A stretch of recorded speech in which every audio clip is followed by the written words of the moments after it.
Amém?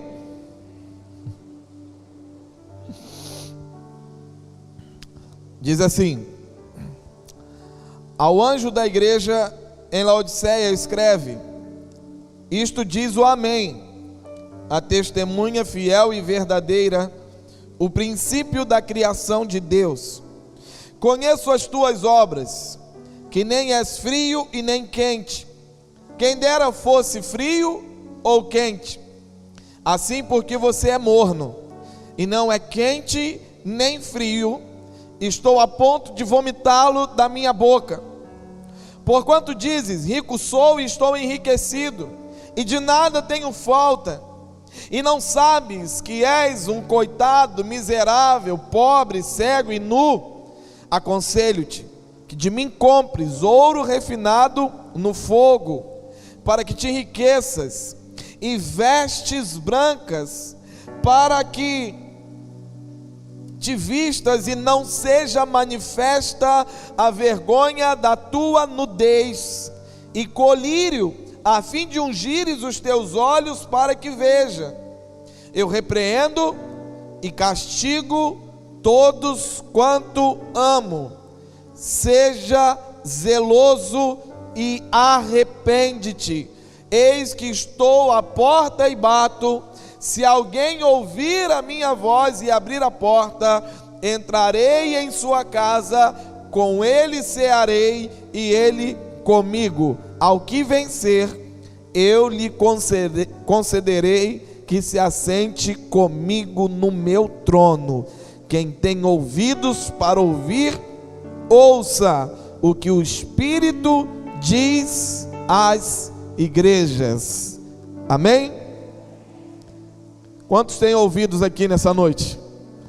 Então vira para o seu irmão e fala: então ouça o que o Espírito diz às igrejas. Queridos, hoje de manhã nós falamos a respeito da igreja em Filadélfia. Quem não viu hoje de manhã, por favor, veja a mensagem, está lá no YouTube. Nós falamos a respeito das igrejas da Ásia, as 7 igrejas, e como elas representam profeticamente a história do cristianismo ao longo das eras, das civilizações. Então veja lá, tem muito mais explicado, não vou voltar àquilo que eu falei hoje de manhã. E nós entendemos que Laodiceia representa a igreja moderna. A igreja que nós estamos vivendo, o tempo que nós estamos vivendo, é representado profeticamente pela igreja de Laodiceia.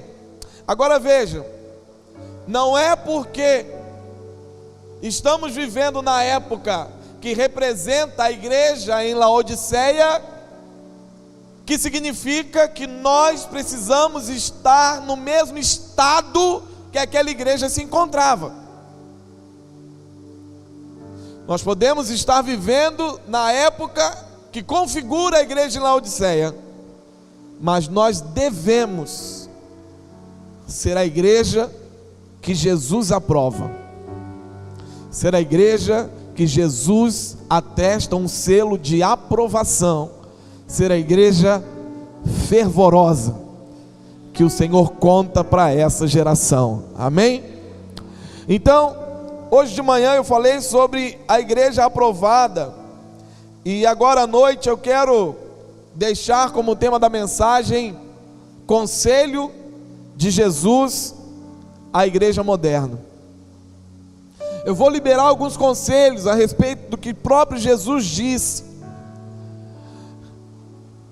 para a igreja, para a sua vida, para a minha vida também. Quando eu olho para a sociedade hoje, quando eu olho para a igreja de maneira geral hoje, eu não vejo uma igreja sadia, eu vejo uma igreja doente. Quando Jesus olhou para a igreja de Laodiceia, ele viu uma igreja doente, e Jesus faz um diagnóstico sobre aquela igreja. E nós podemos traçar um diagnóstico sobre a igreja brasileira, ou sobre a igreja na esfera mundial, num contexto geral. Nós vemos algumas características, alguns sintomas dessa doença, e um desses sintomas é a negligência ao Espírito Santo e a busca pela santidade. Nós temos visto igrejas que têm negligenciado buscar mais do Espírito Santo. Eu pergunto a você, eu não me lembro, eu acho que foi o Francis Chan que escreveu em um dos seus livros: coloque um homem exilado numa ilha, coloque ele para ler o livro de Atos, para ler a respeito da igreja chamada igreja primitiva. Deixe ele lá alguns meses, só lendo esse texto, sem conhecer a igreja atual. Traga ele de volta, coloque ele dentro dos nossos cultos. Você acha que ele vai achar que está adequado àquilo que a igreja viveu na antiguidade?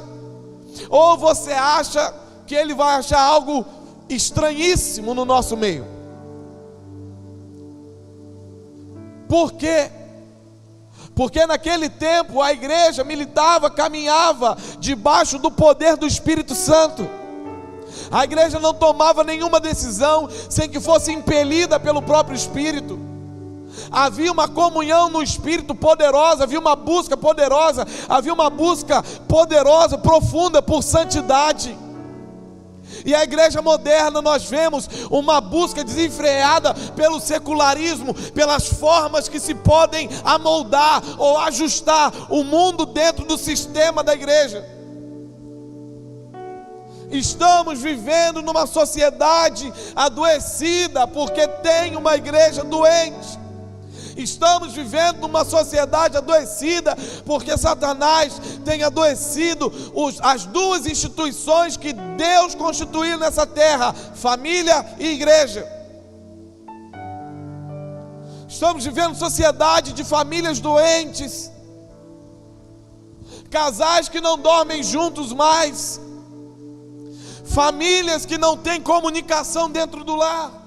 E essas famílias frequentam igrejas, ouvem a palavra, ouvem a respeito da necessidade de buscar no Espírito, ouvem a respeito de santidade, mas têm negligenciado deliberadamente a necessidade de se quebrantar e de buscar a santidade e viver uma vida de verdade, retidão diante de Deus. Estamos vivendo numa sociedade que usa máscaras há muito tempo, e não só por causa do coronavírus. De homens e mulheres que têm andado mascarados, fingindo uma realidade que não existe em suas vidas, e querendo pregar a respeito daquilo que eles não conhecem, nem buscam conhecer.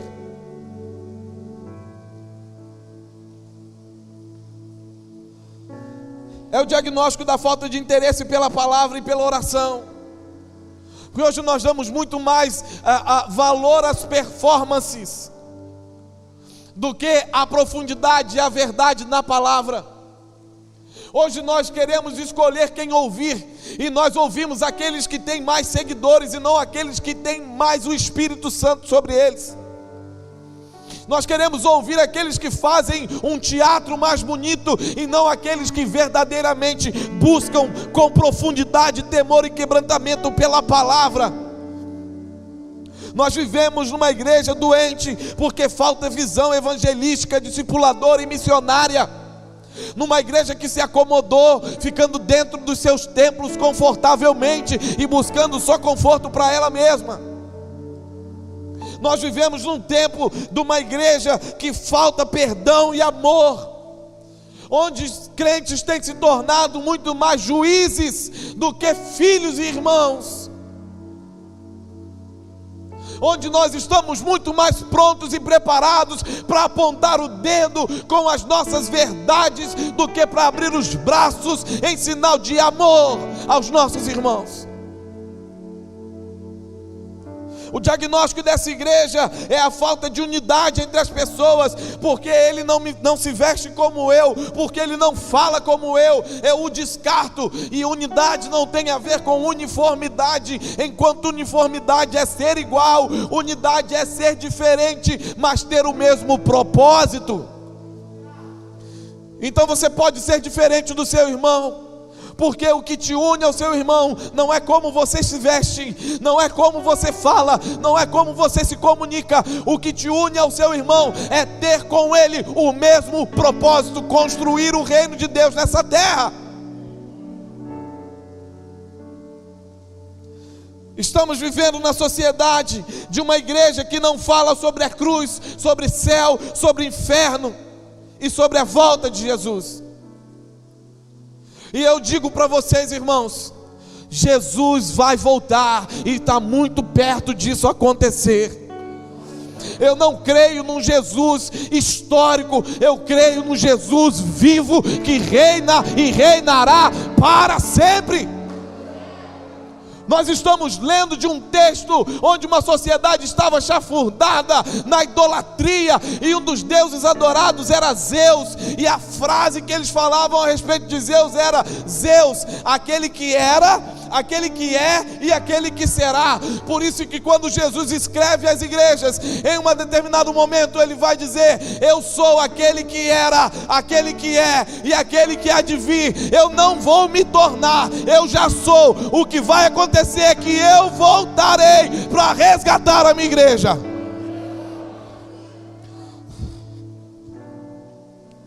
Nós estamos vivendo no meio de uma igreja onde não há desenvolvimento dos dons espirituais e nem a necessidade de se revelar os frutos do Espírito.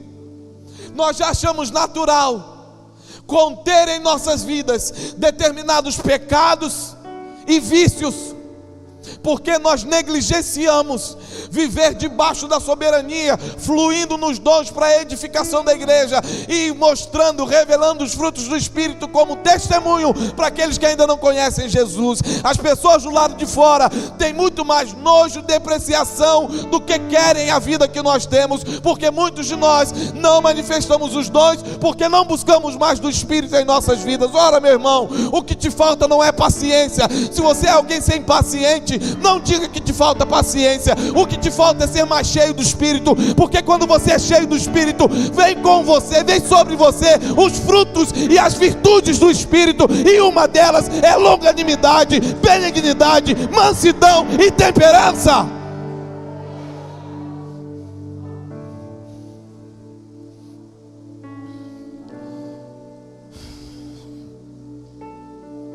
É uma igreja que está localizada em um lugar geográfico, mas tem pouco a oferecer às pessoas que estão ao seu redor. Uma igreja doente, porque é uma igreja que manipula a fé, que está mais agarrada ao tradicionalismo do que à vida e o fluir no Espírito. Estamos vivendo num tempo preocupante, onde as pessoas se acostumaram e aprenderam a se comportar como cristãos na aparência e nos gestos, e não na vida e na verdade.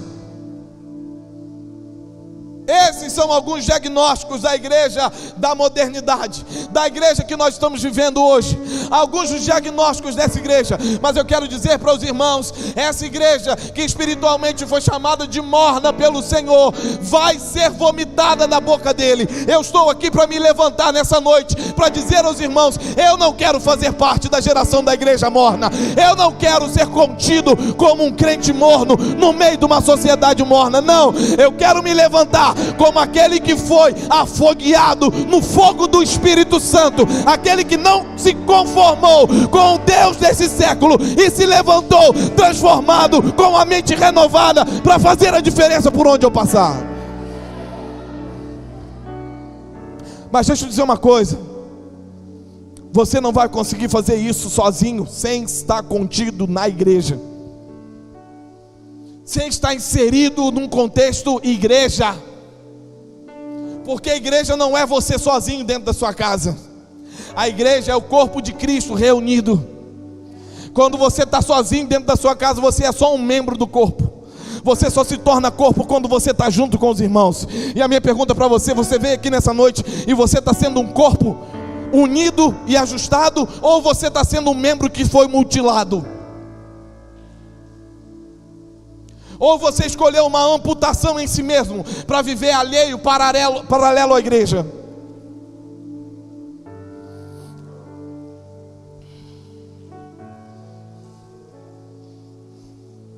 Laodiceia corresponde à igreja de hoje, mas eu não tenho necessidade de viver no estado de Laodiceia.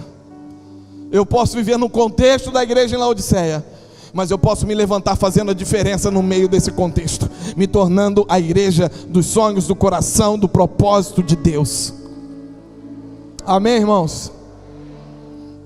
Fala quem está do seu lado. Não é porque você vive nesse tempo que significa que você pode continuar morno. Amém? Então vamos lá, um pouquinho do contexto histórico dessa igreja.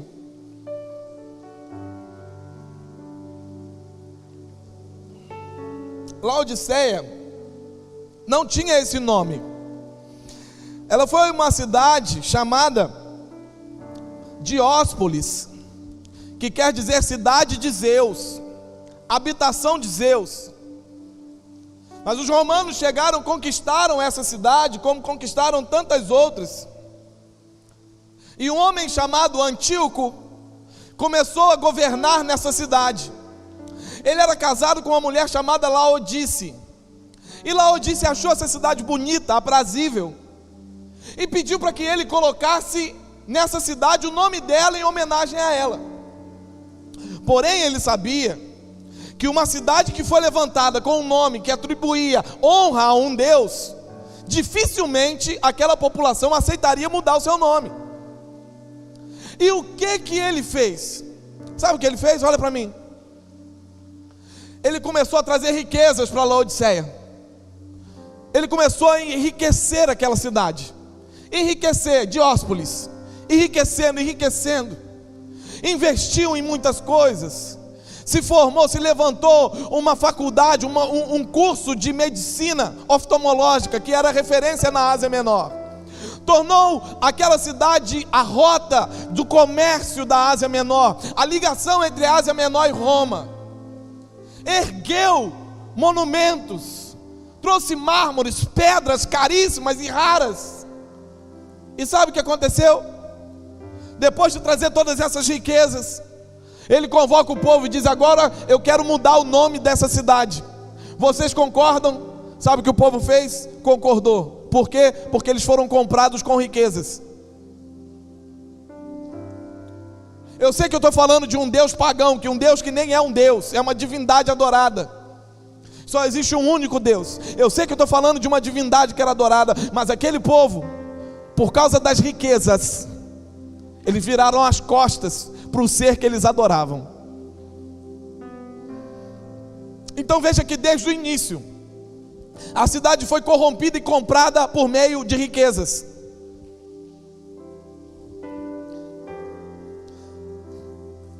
Era próxima a uma cidade conhecida na Bíblia, que tem até uma carta a eles, Colossos, e próxima também a Hierápolis. Duas cidades também que eram grandes centros comerciais. Era um local de troca de moedas.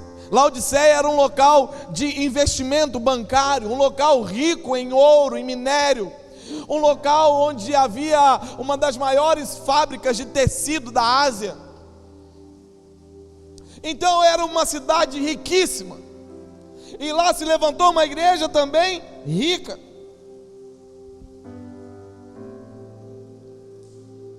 Jesus olha para essa igreja rica, olha para essa cidade rica, e olha para essa igreja rica, e Jesus começa a constatar uma coisa: a igreja se tornou tal qual a cidade, e a igreja se corrompeu tal qual a cidade inteira tinha se corrompido. Tal qual a cidade foi comprada pelas riquezas, a igreja também se corrompeu por causa das riquezas dessa terra.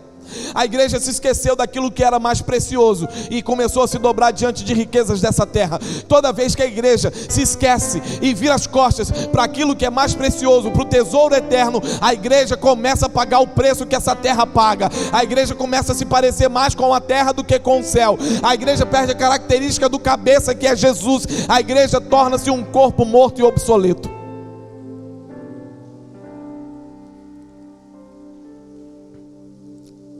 Então Jesus faz algumas observações sobre essa igreja. Vamos ver juntos, versículo 15. Conheço as tuas obras. Assim como Jesus falou com todas as outras igrejas. Vou pedir meus irmãos para me ajudarem a trazer um negócio aqui, vai passar na mão de todo mundo. Você vai segurar e não vai fazer nada até que eu diga para você fazer. Mas Jesus faz um diagnóstico. Jesus diz: eu conheço as tuas obras, como ele falou com as outras igrejas. Mas diferente de como foi hoje de manhã em Filadélfia, que Jesus disse: conheço as suas obras, e depois dá um sinal de aprovação. Jesus diz: conheço as suas obras, e depois Jesus repreende essa igreja.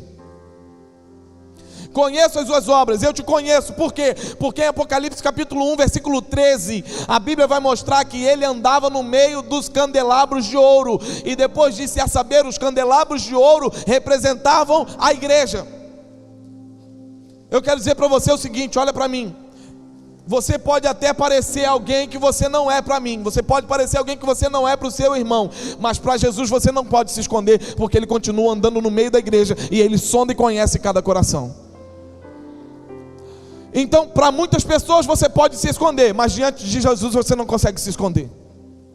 Você não consegue mudar diante dele. Você não consegue colocar máscara diante dele. Essa máscara que você está usando está tapando um pouco do seu rosto para mim, mas você não consegue colocar uma máscara no seu coração a ponto de escondê-lo, quem realmente você é diante de Jesus. Então veja bem, ele disse isso. Ele disse isso a respeito da igreja: eu conheço as suas obras. Ou seja, eu sei quem você é. Já viu alguém falar isso? Eu te conheço, eu sei quem você é. Eu sei quem é você. Jesus estava dizendo para aquela igreja: a sociedade não conhece você, mas eu conheço.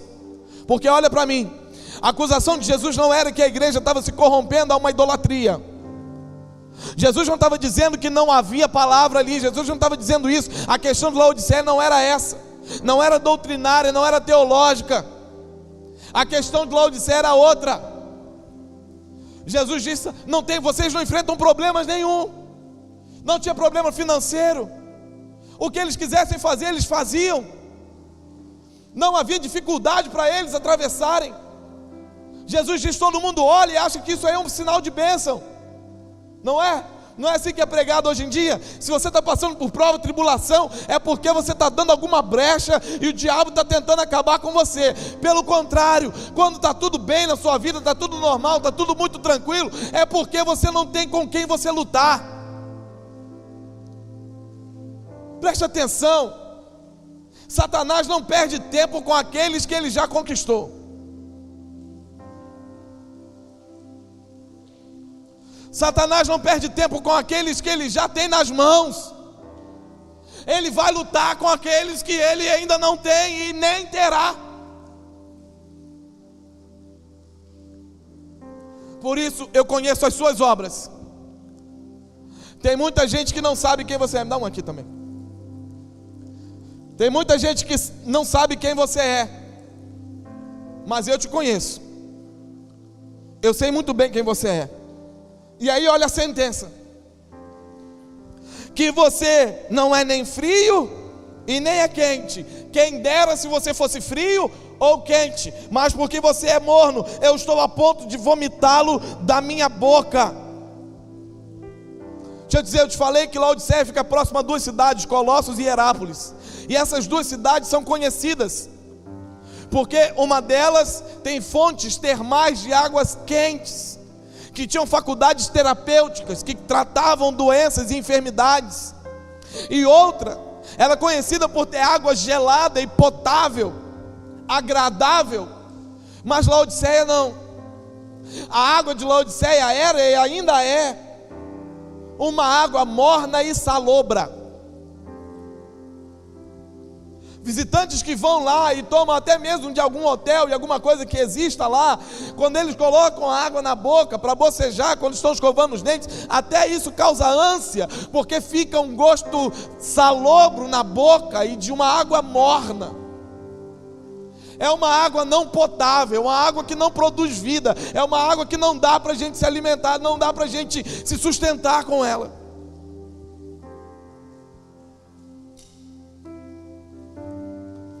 Você está com o cálice aí na mão? Dá uma goladinha aí agora.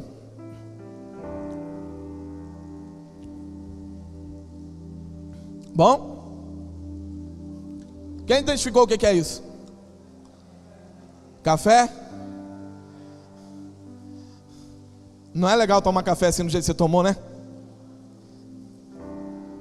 É bom, não é, gente? Sabe por quê? Porque o propósito para o qual ele foi feito é de ser tomado quente.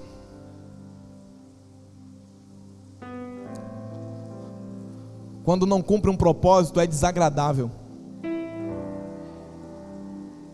é intragável. Minha pergunta para você hoje é: se Jesus olhar para você, Ele vai achar agradável o sabor da sua vida? Ou Ele vai achar você tão intragável quanto você tomou esse café agora?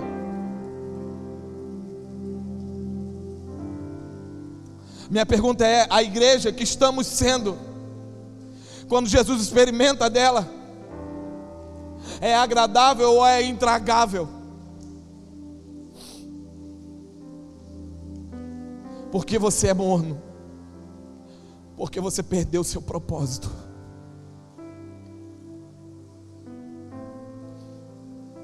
Ei, olha para cá. Eu vou te falar aquilo que Jesus falou para a igreja de Éfeso. Lembra de onde você caiu e retorne ao primeiro amor. Você não foi feito para ser equilibrado. Você foi gerado para ser radical. Radical na sua raiz etimológica da palavra, que quer dizer aqueles que têm raízes profundas. Você não foi criado para ser um ser equilibrado, você foi criado para ser radical. É essa geração que diz que a gente não pode ser radical. Precisamos ser radical, sim, radical contra o pecado, radical no reino de Deus, radical com a nossa santidade, radical nos propósitos de Deus para as nossas vidas, porque ou nós somos radicais com raízes profundas, ou nós somos uma árvore deitada, cortada e lançada no fogo, porque não serviu a um propósito.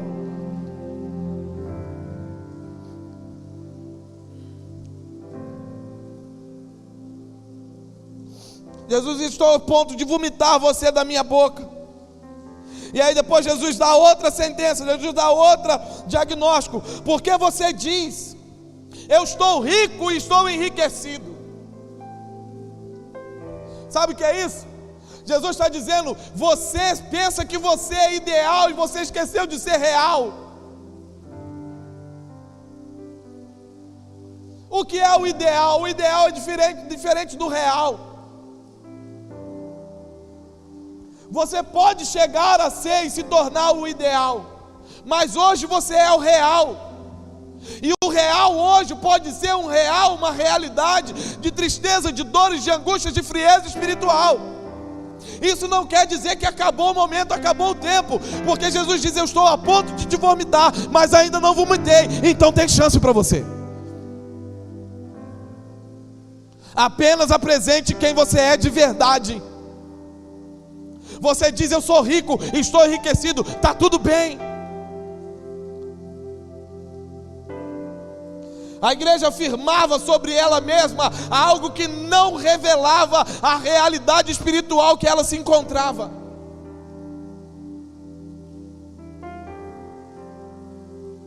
É fácil dizer que está tudo bem na vida espiritual, que está tudo legal porque eu estou vindo aos cultos, estou indo para a igreja. Difícil é colocar a cara no pó dizendo: Senhor, está tudo errado, mas eu não quero continuar da forma que eu estou agora. Eu quero viver uma realidade diferente, em nome de Jesus.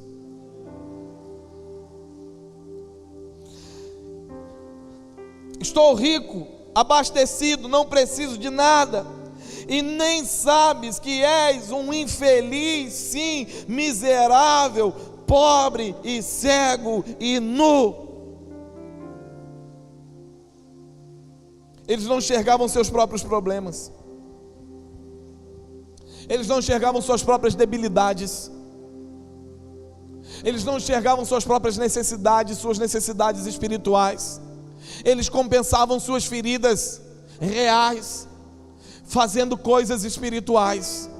Deixa eu falar sobre isso. O que é a realidade hoje em muitas pessoas é que vivem feridas em sua alma, feridas em suas vidas, e elas tentam compensar isso com uma capa de espiritualidade. elas escondem suas feridas por meio das suas ações cristianizadas. Por quê? Porque elas não conseguem se olhar no espelho e ver o lugar que elas se encontram. Elas preferem mentir para elas mesmas, mas chega um momento que a gente já não suporta mais mentir para nós mesmos. Chega um momento que é insuportável mentir para nós mesmos. A gente pode mentir na internet, a gente pode mentir nas redes sociais, a gente pode mentir no meio social, mas quando a mentira começa a afetar nossa vida, ela vai chegar num ponto que vai nos destruir.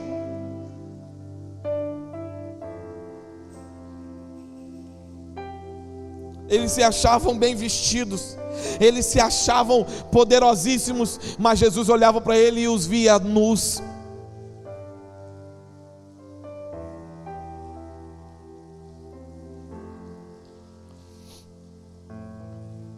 O maior problema é que deixou o médico dos médicos do lado de fora. Deixou aquele que pode tornar todas as coisas transformadas por meio da sua presença do lado de fora. Esse é o maior perigo da igreja moderna, o maior perigo dos crentes modernos.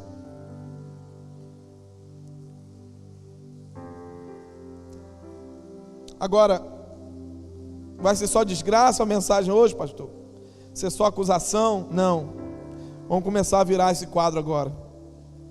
Porque agora a gente identificou doenças. Agora a gente identificou enfermidades. Agora nós lemos o diagnóstico. Então, quais são os conselhos de Jesus para essa igreja?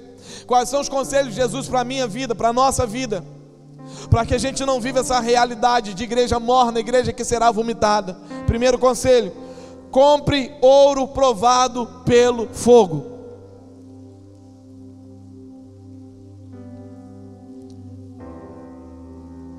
Aconselho que de mim compre o ouro provado pelo fogo.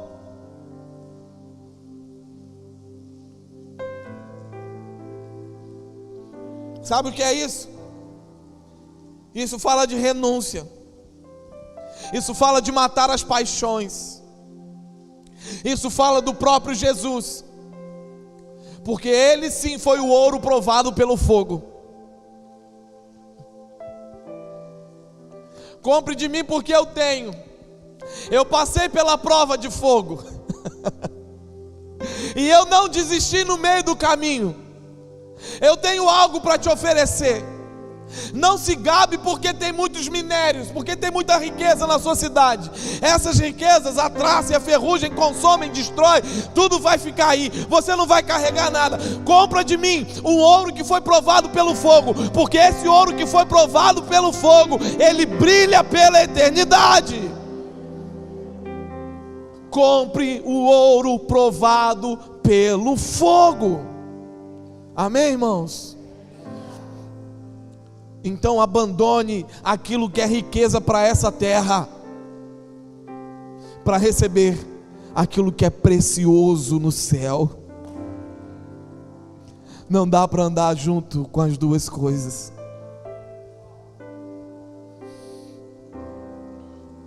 Trata-se de uma compra.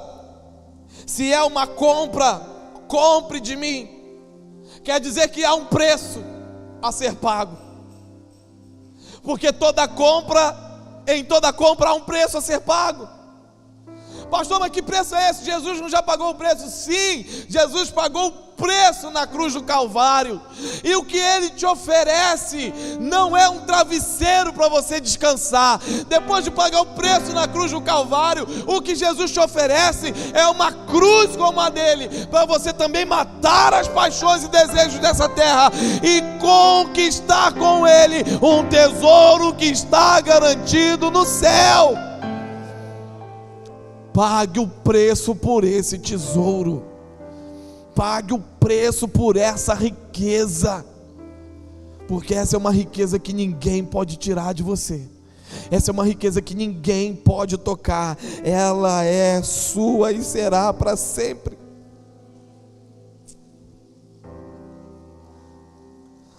A pergunta é: você está disposto a renunciar seu ego, suas vontades? Você está disposto a renunciar as coisas prazerosas que são dessa terra. Você está disposto a abrir mão dos seus vícios e maus hábitos? Está disposto a abrir mão daquele palavrão sagrado que você fala toda semana? Está disposto a abrir mão daquele pecado que você já trouxe como um pecado de estimação, como um bichinho de estimação, que todo dia você tem que dar um carinhozinho, fazer um carinhozinho nele, dar uma comidinha para ele? Está disposto a dar um bico, jogar esse bicho fora?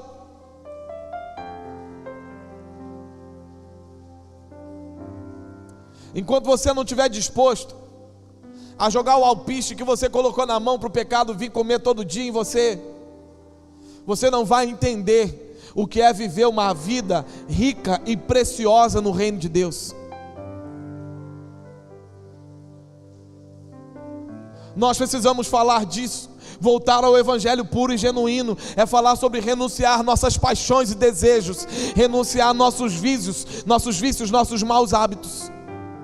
Aconselho que de mim compre um ouro refinado pelo fogo. Para Jesus, as verdadeiras riquezas são as espirituais, que são provadas pelo fogo. Segundo conselho, vista vestes brancas. Aquela cidade, Laodiceia, tinha outra coisa a se orgulhar. Se orgulhava dos seus tecidos. Era uma indústria têxtil vastíssima, que exportava para todos os lugares seus produtos, que pessoas de vários lugares iam lá. Presta atenção, Laodiceia parecia com Paris hoje em dia. Laodiceia ditava a moda da época. Hoje tem os grandes desfiles, as grandes coisas, as tendências. Tem em Paris, tem em Roma. Hoje também tem em São Paulo Fashion Week, Rio Fashion Week. Então tinha Laodiceia Fashion Week talvez. A semana da moda de Laodiceia, que os ricos, os milionários, eles iam para ver o que era tendência naquele momento. Então não era qualquer tecido, eram trajes caríssimos.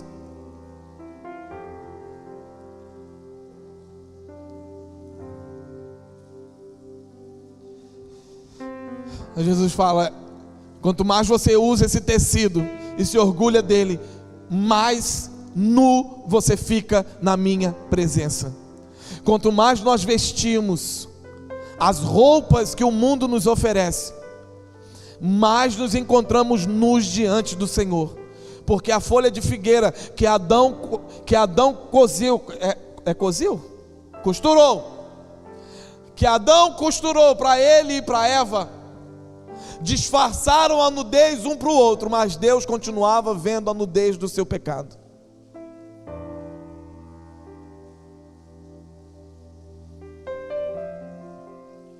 Aconselho que de mim compre vestes brancas. Jesus estava falando sobre justiça, e justiça na Bíblia fala de retidão, e retidão fala de santidade. Nós precisamos virar a mesa nessa geração, numa geração que não se importa mais em viver uma vida de santidade, numa geração que abraça a teologia da hipergraça, que abraça a teologia do liberalismo, numa geração que busca na palavra alguns subterfúgios, algumas desculpas para poder viver de forma devassa, de forma dissoluta.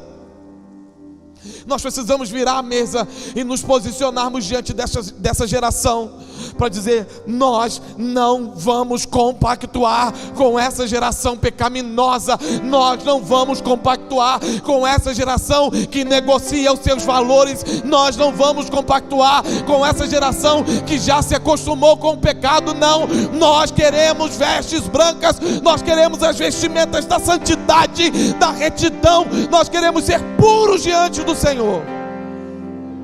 Ainda que isso nos custe muito caro, ainda que isso nos custe muito caro, que isso nos custe ser excluído de alguns halls de amizade, que nos custe perder algumas amizades, mas nós não vamos mais transigir com o pecado em nossa vida, sem se posicionar, dizendo: Senhor, eu quero as vestimentas da santidade sobre a minha vida, eu não quero compactuar com esse sistema, eu quero ser transformado, e eu quero ser um canal de transformação do Senhor nessa terra.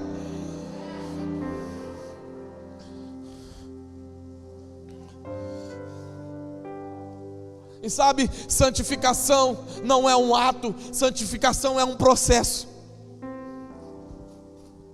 Você não santifica hoje para ser santo para a vida toda.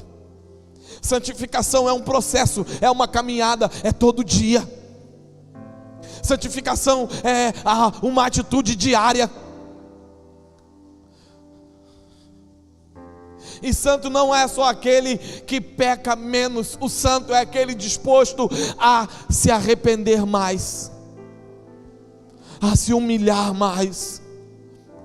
O santo é aquele que foi santificado, coberto com as vestes brancas de Jesus, porque ele entendeu a sua condição e a sua real necessidade. Subiram ao templo dois homens, Jesus conta essa história. Subiram ao templo dois homens, um fariseu e um publicano. O fariseu foi para a frente do templo e em alta voz ele levantava a voz e ele dizia: Senhor, obrigado, porque eu sou um homem reto, eu pago os meus tributos, eu conheço a Torá. Senhor, obrigado, porque eu conheço o Senhor. Obrigado, Senhor, porque eu não sou como esse publicano que está aqui atrás de mim, miserável, bandido. Eu não sou como ele, eu sou alguém reto diante do Senhor. E a Bíblia fala que, Jesus fala que o publicano, ele não conseguia levantar a cabeça. Ele com a cabeça baixa, ele só batia no peito, chorando dizia: tem misericórdia de mim, Senhor, eu sou um pecador. Tem misericórdia de mim, Senhor, eu sou um pecador. E Jesus faz uma pergunta: quem você acha que foi ouvido? O publicano ou o fariseu? Não é aquele que se apresenta mais reto, é aquele que se apresenta com uma real necessidade. Esses são os que recebem as vestes da santidade. Aqueles que começam a ser respeitados e honrados no céu e temidos no inferno, porque eles sabem que todas as vezes que eles pecam, os demônios sabem, ele é um pecador, mas a gente não pode destruir ele. Por quê? Porque todo dia ele se dobra diante do Deus dele. Todo dia ele é preenchido do Espírito. Nós não podemos fazer nada com ele por causa dele, não, por causa daquele que ele clama todos os dias. Aconselho que de mim compre vestes brancas. É hora do mundo conhecer a verdadeira manifestação dos filhos de Deus, aqueles que são santificados e revestidos com a roupa da santidade.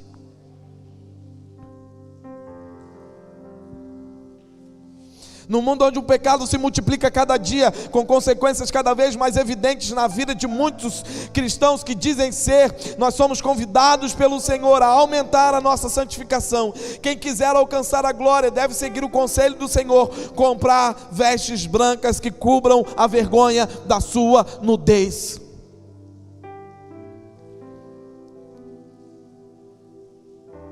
Sabe que quando o homem pecou, ele viu que ele estava nu e ele costurou roupas de figueira. Jesus fez o contrário de Adão. Adão estava puro e escolheu tornar-se impuro.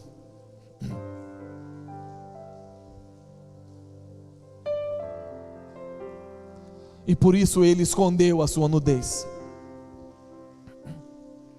Jesus, muitos não falam, não veem, nem mostram isso, até porque não deve ser mostrado em televisão e em nada. Mas quando o nosso Jesus foi crucificado, ele foi crucificado nu. Não havia nenhuma tanga, não havia nada que cobrisse a sua vergonha. Sabe o que eu aprendo com isso? Jesus tirou as roupas dele, para que você e eu não tornássemos nus eternamente.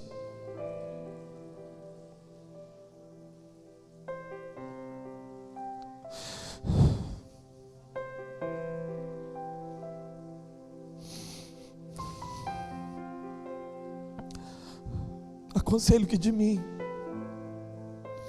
receba vestes brancas, porque eu me despi dessas vestes para revestir vocês.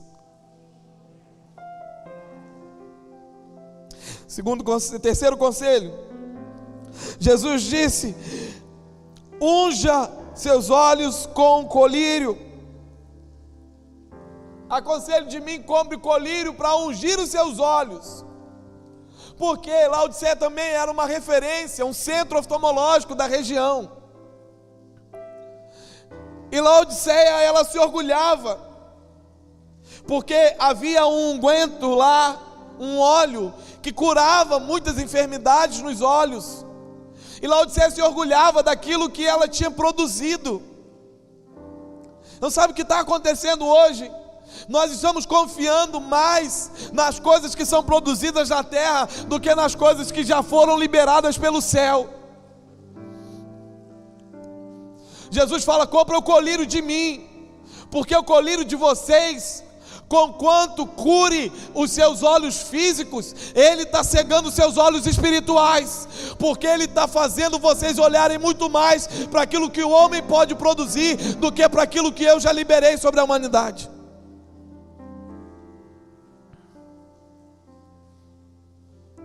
E quando ele fala compre o óleo para ungir os seus olhos, sabe de que ele está falando? Ele está falando do Espírito Santo. O óleo, o azeite,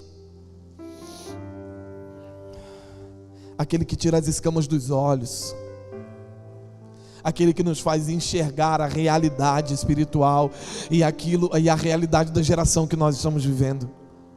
Compre colírio para os seus olhos. Marido, esposa, compre colírio para os olhos de vocês, para o casamento de vocês, mas dele. Pais, comprem colírio para colocar nos seus olhos, nos olhos dos seus filhos, para vocês começarem a se enxergar dentro de casa.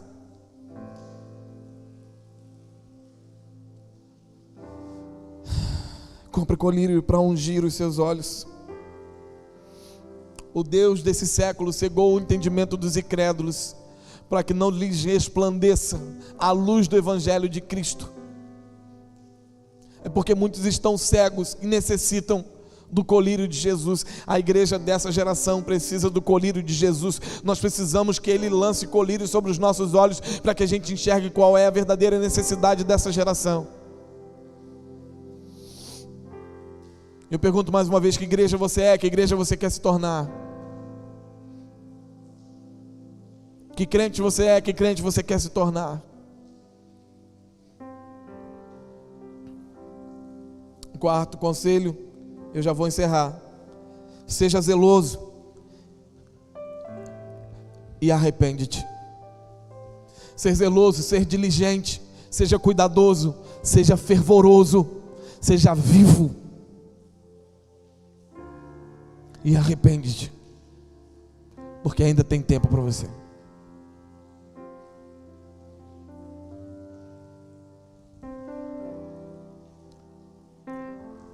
Laodiceia havia se conformado e já estava confortável demais.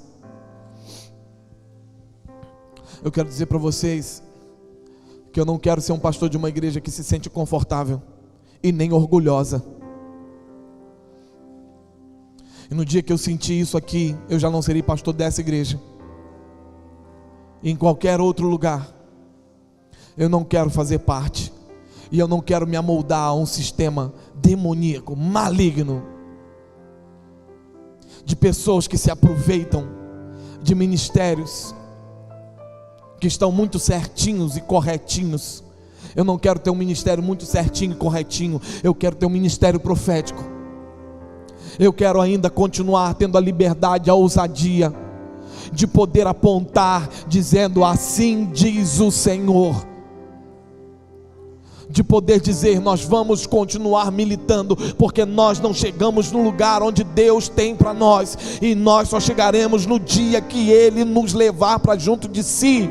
Enquanto isso, nós precisamos continuar militando nessa terra, e nós não podemos nos conformar e nos amoldar e nos acomodar, achando que está tudo bem, que está tudo legal, que nós já aprendemos tudo que deveríamos aprender, quando nos falta tantas coisas. Quando nós não aprendemos nada, quando existem tantos mistérios de Deus a serem revelados e desvendados por meio da sua palavra. Eu não quero, irmão. Eu não quero, irmão, vir para cá e ficar confortável sempre depois de um culto. Eu quero vir para cá e todo culto eu quero sair daqui com o coração apertado, pedindo ao Senhor: Senhor, tem misericórdia, me ensina mais, me leva a aprender mais, me leva a me arrepender mais, me leva a buscar mais. Não está bom, não é o suficiente, eu não sou tão bom assim. Minha pergunta para você agora é a seguinte: em que lugar você quer ficar? No lugar dos mornos?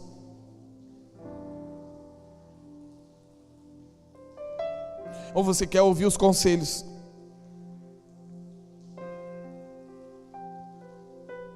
e tornar-se quente, fervoroso?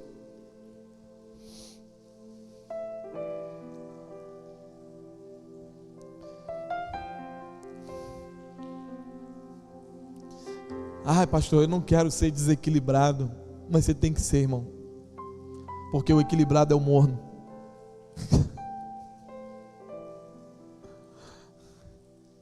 Os naturais são os mornos, os quentes são os espirituais.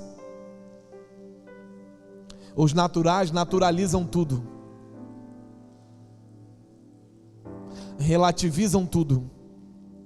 Os espirituais são aqueles que sabem onde tem que militar, nas regiões celestiais, porque eles sabem onde o Senhor Jesus o implantou, assentado nas regiões celestiais com Ele.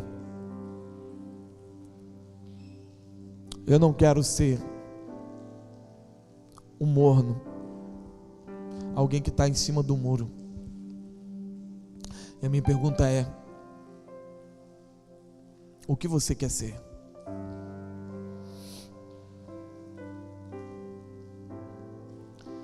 Ou o que você quer continuar sendo? Quem você quer se tornar? Eis que estou à porta e bato. Se em Filadélfia ele disse: eis que venho sem demora, em Laodiceia, que é esse momento, ele diz: eu estou à porta. Aquele que abrir, eu entrarei, com ele cearei, e ele comigo. Ao vencedor, cearei com ele e ele comigo. Pergunta é: você vai continuar perdendo? Você vai continuar perdendo tudo aquilo que Deus já tem separado para você? Pergunta é: você vai se conformar com esse século? Você vai se conformar com essa vida que você tem levado? A pergunta é: o cheiro do fogo e a quentura do inferno não te assustam mais?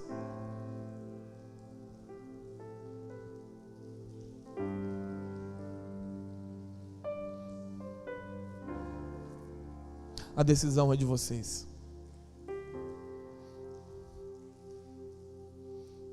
Se você é morno, Ele pode esquentar você hoje, por meio do seu espírito.